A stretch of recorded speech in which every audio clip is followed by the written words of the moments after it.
From the outer edge of the third, smoke bellowed around 87, whose thoughts broke momentarily from grace as his hose spluttered, water tank empty. He watched pressure on the dial plummet, thoughts burning over Hobbs. Asshole! Chucking it aside, he turned his attention to the panel controlling the C's doors to free those inside. Flames licked at his skin as 87 worked on the panel. What's going on in there?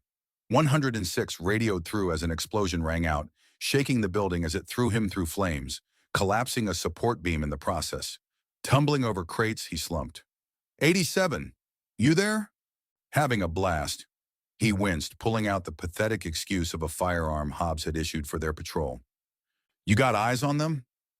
87 struggled to his feet, frustration getting the better of him as he rooted through Mobius to see exactly why Hobbs had switched up their gear. No, but I will.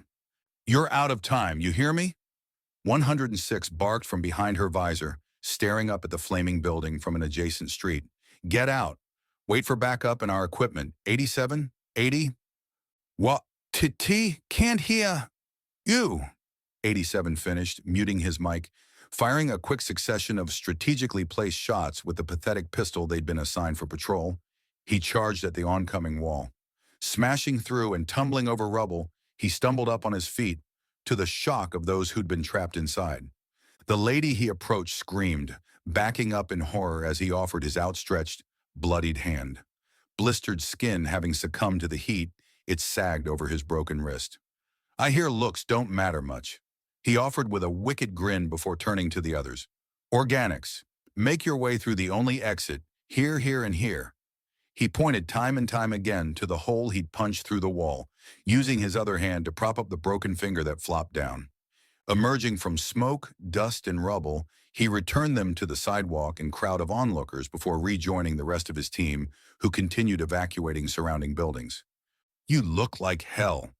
106 scoffed, chucking a stem C rinse his way with a wry smile.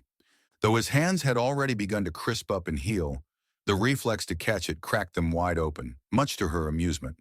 I think you enjoyed that. Just a little, she conceded. Those samples far exceed their organic counterparts, regenerating in hours as opposed to weeks, months, or even years. Stem C kits further accelerate the process. The incessant pain made him all the more glad for it. Ripping open the bag and rubbing in the blue gel, he threw her a wink. I'm all for efficiency. I'm aware, she ground out, somewhat bitter.